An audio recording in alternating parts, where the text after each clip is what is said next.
जय हिंद मेरे प्यारे साथियों, मैं किशन विश्वकर्मा आप सभी का अपने YouTube channel learn with youth guider पे एक बार फिर से स्वागत करता हूं। कैसे हैं आप सभी? आशा करते हैं आप लोग बहुत अच्छे होंगे और आपकी पढ़ाई भी बहुत अच्छे से चल रही होगी। तो आज की वीडियो में दोस्तों हम लोग बात करेंगे कि जो उत्तर प्रदेश पुलिस भर्ती बोर्ड की तरफ से असिस्टेंट रेडियो ऑपरेटर की भर्ती निकाली गई है, इस भर्ती का पाठ्यक्रम क्या रहने वाला है, यानी कि सिलेबस क्या रहने वाला है, और इस भर्ती की परीक्षा में कुल कितने सब्जेक्ट से प्रश्न पूछे जाएंगे, और ये जो परीक्षा होगी ये कितने अंकों की होगी, और उस परीक्षा के प्रश्नों को हल करने के लिए, पूरे पेपर को हल करने के लिए हमें कितने घंटे का समय दिया जाएगा। इन सारी चीज़ों पे हम लोग चर्चा करने वाले हैं। साथ ही हम इस विषय पे भी चर्चा करेंगे कि इस पेपर में निगेटिव मार्किंग होगी या नहीं होगी, और प्रत्येक सब्जेक्ट से कितने % अंक लाने अनिवार्य होंगे, और ऑल ओवर आपको कितने % अंक लाने पर उत्तीर्ण माना जाएगा। ठीक है, तो सबसे पहले दोस्तों बात कर लेते हैं कि इस परीक्षा में कौन कौन से विषय सम्मिलित होने वाले हैं। तो सबसे पहला जो आपका विषय होगा दोस्तों, ये होगा हिंदी। दूसरा जो विषय होगा दोस्तों, ये होगा विज्ञान और सामान्य ज्ञान। ठीक है, इसके बाद जो तीसरा आपका विषय होगा, ये होगा दोस्तों संख्यात्मक एवं मानसिक योग्यता परीक्षा, यानी कि मैथ भी आपसे पूछा जाना है। ठीक है, और चौथा जो दोस्तों आपका सब्जेक्ट होगा, ये होगा मानसिक अभिरुचि परीक्षा, बुद्धिलब्धि परीक्षा, तार्किक परीक्षा। ठीक है, कुल 4 विषयों से आपसे प्रश्न पूछे जाएंगे। ठीक है, और प्रत्येक सब्जेक्ट के सभी प्रश्नों को हल करने पर आपको 100 अंक दिए जाएंगे। कितने अंक? 100 अंक दिए जाएंगे, यानी कि ये जो पूरी परीक्षा होगी दोस्तों, ये होगी 400 अंकों की। ठीक है, और इस 400 अंकों के पेपर को हल करने के लिए आपको 2 घंटे 30 मिनट का समय दिया जाएगा, यानी कि 2.5 घंटे का समय, और इसको यदि हम मिनट में कन्वर्ट करते हैं तो 150 मिनट का समय हमें दिया जाना है। ठीक है, इसके बाद दोस्तों हम लोग बात कर लेते हैं कि इस भर्ती की परीक्षा में निगेटिव मार्किंग का प्रोविज़न है या नहीं। तो दोस्तों आपकी जानकारी के लिए बता दें कि असिस्टेंट रेडियो ऑपरेटर की भर्ती में निगेटिव मार्किंग का कोई भी प्रोविज़न नहीं है।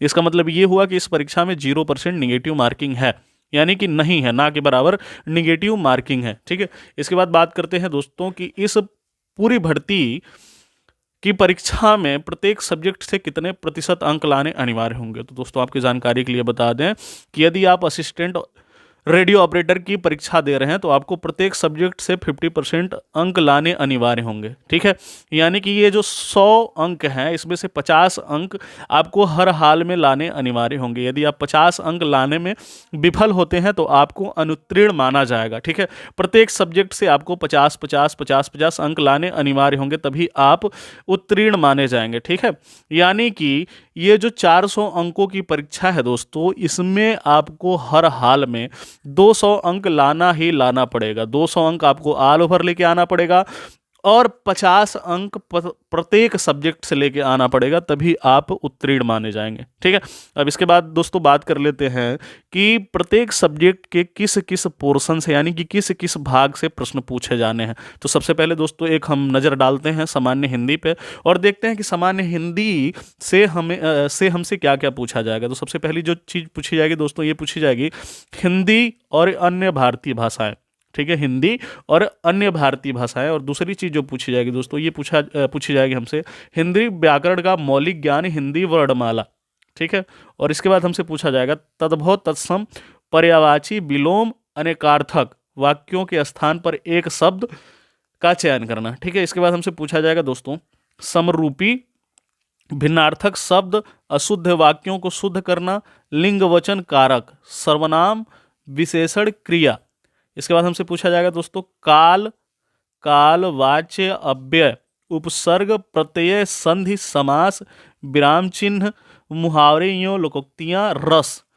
रस हमसे पूछा जाएगा, और पूछा जाएगा छंद, अलंकार आदि, अपठित बोध, ये जो होते हैं ना अनरीड पैसेज, ये आपसे पूछे जाएंगे। ठीक है, और प्रसिद्ध कवि, लेखक एवं उनकी प्रसिद्ध रचनाएं।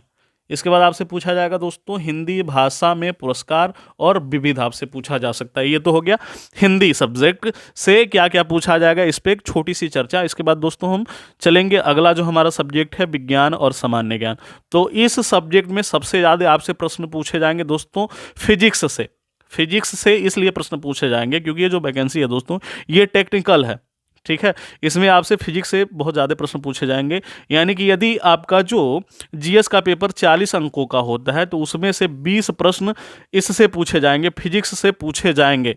ठीक है, 20 प्रश्न पूछे जाने की संभावना है पिछले रिकॉर्ड को देखते हुए। ठीक है। तो फिजिक्स में यानी कि साइंस में हमसे क्या पूछा जाएगा, तो पूछा जाएगा भौतिक जगत तथा मापन और शुद्ध गतिकी, और पूछा जाएगा आपसे गति के नियम, कार्य ऊर्जा और शक्ति, गुरुत्वाकर्षण, स्थिर विद्युत की, और पूछा जाएगा दोस्तों हमसे वैद्युत विभव, विद्युत धारा का चुंबकीय प्रभाव तथा चुंबकत्व, और आप हमसे पूछा जाएगा वैद्युत चुंबकीय प्रेरण तथा प्रत्यावर्ती धाराएं। ठीक है। और हमसे क्या पूछा जा सकता है, वैद्युत चुंबकीय तरंगे क्या पूछा जा सकता है दोस्तों, वैद्युत चुंबकीय तरंगे पूछा जा सकता है हमसे, इलेक्ट्रॉनिक युक्तियां, संचार व्यवस्था प्रणाली, और लास्ट में हमसे पूछा जा सकता है प्रकाशिकी यानी कि रेज ऑप्टिक्स हमसे पूछा जा सकता है। ठीक है। इसके बाद हम चलते हैं सामान्य ज्ञान में हमसे क्या क्या पूछा जा सकता है, इस पे थोड़ा सा एक नज़र डालते हैं दोस्तों। और ये वीडियो भले ही बड़ी हो जाए, लेकिन वीडियो के लास्ट में आप खुद इस चीज़ को रियलाइज़ करेंगे कि आपने असिस्टेंट रेडियो ऑपरेटर के सिलेबस को कितने अच्छे से समझा। ठीक है।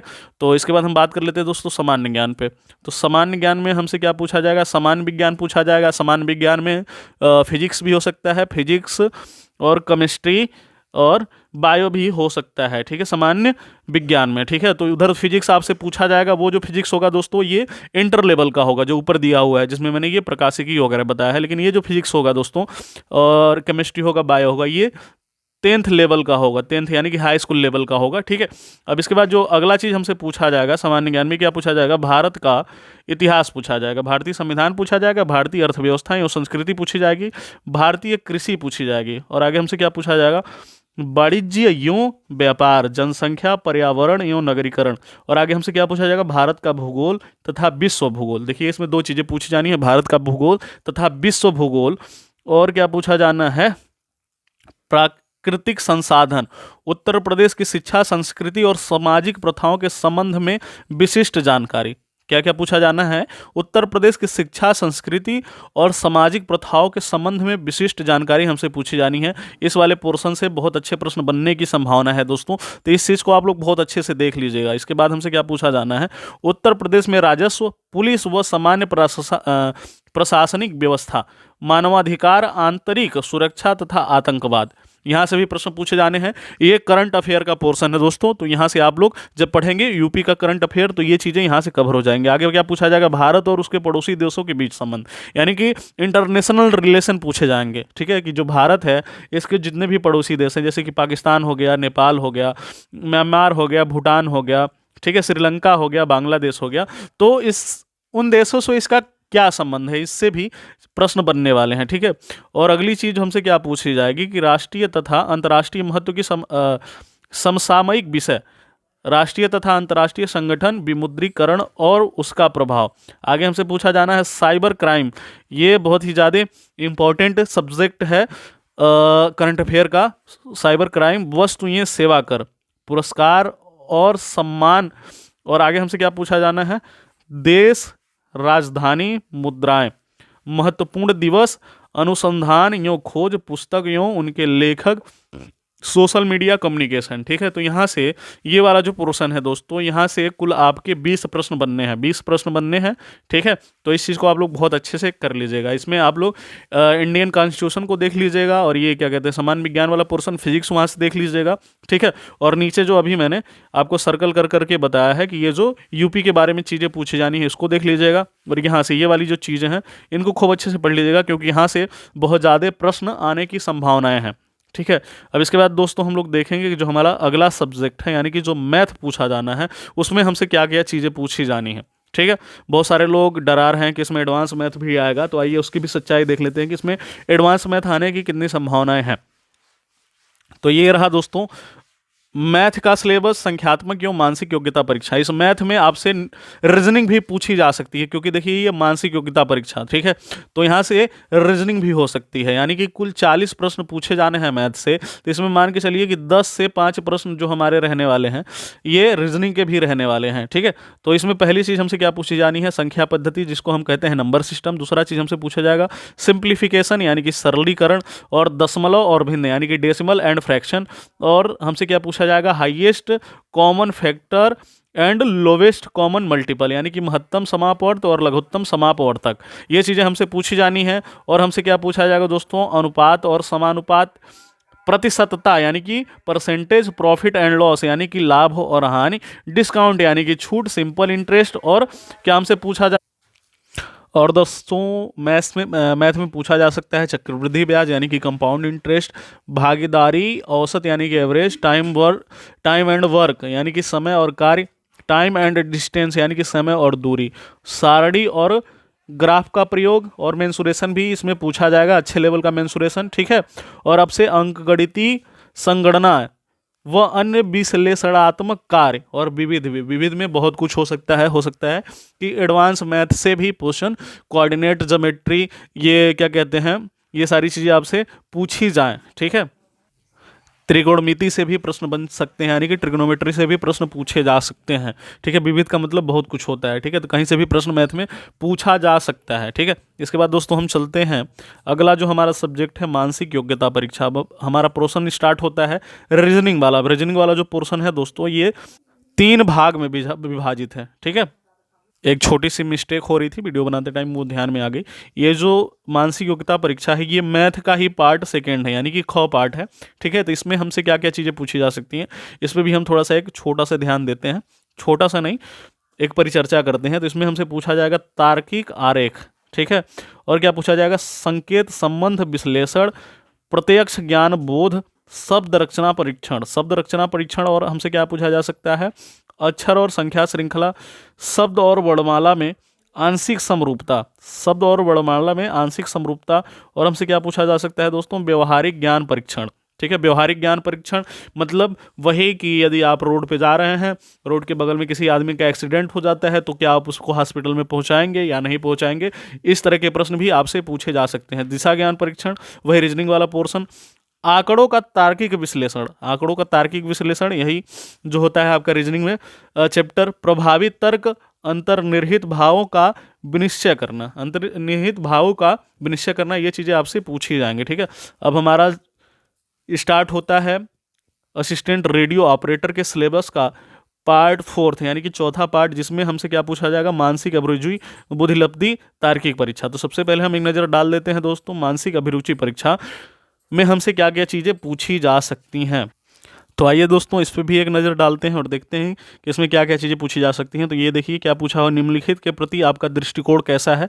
इससे भी प्रश्न बन सकते हैं। पहला जनहित, और दूसरा क्या बन सकता है दोस्तों, कानून एवं शांति व्यवस्था, और तीसरा बन सकता है सांप्रदायिक सद्भाव, और चौथा जो पूछा जा सकता है अपराध नियंत्रण, विधि का शासन, अनुकूलन की क्षमता, व्यवसायिक सूचना बेसिक स्तर की, व्यवसायिक सूचना मतलब इकोनॉमिक्स वाले प्रश्न भी यहाँ से पूछे जा सकते हैं। पुलिस प्रणाली, ठीक है, उत्तर प्रदेश की पुलिस प्रणाली कैसी है, ये काम कैसे करती है, इससे भी प्रश्न पूछे जा सकते हैं। और क्या कह रहा है, समकालीन पुलिस मुद्दे एवं कानून व्यवस्था, क्या कह रहा है दोस्तों, समकालीन पुलिस मुद्दे एवं कानून व्यवस्था। समकालीन मतलब करंट में कौन कौन से पुलिस के मुद्दे रहे हैं, ठीक है, और कानून व्यवस्था कैसी रही है। व्यवसाय के प्रति रुचि, यानी कि व्यवसाय के प्रति आपकी कैसी रुचि है, आप बिजनेस वगैरह करना चाहते हैं या नहीं करना चाहते हैं, उससे भी प्रश्न पूछे जा सकते हैं। और आपसे पूछा जाएगा मानसिक दृढ़ता, इससे आपके जो निर्णय लेने की क्षमता है वो जांची जाती है इस तरह के प्रश्नों को पूछ के। और जो पूछा जाएगा आपसे, ये अल्पसंख्यों यूँ अल्प अधिकार वालों के प्रति संवेदनशीलता, लैंगिक संवेदनशीलता, इनसे भी प्रश्न पूछे जा सकते हैं, ठीक है, कि आप जाति पाति में कितना विश्वास रखते हैं, आप जो छोटे लोग हैं जैसे कि SC ST, हालांकि छोटा कहना उचित नहीं होगा, ठीक है, लेकिन जैसे मतलब लोगों की मानसिकता बनी हुई है, तो उनके प्रति आपका व्यवहार कैसा है, आप उनके बारे में कैसा सोचते हैं, ठीक है, इससे भी प्रश्न बन सकते हैं। और जो रीजनिंग का पार्ट सेकेंड है, यानी कि पार्ट ख है रीजनिंग का, ये क्या है, बुद्धिलब्धि परीक्षा। यहाँ से आपसे क्या पूछे जा सकते हैं, संबंध व आंशिक समानता परीक्षण, असमान को चिन्हित करना, असमान को चिन्हित करना, ठीक है।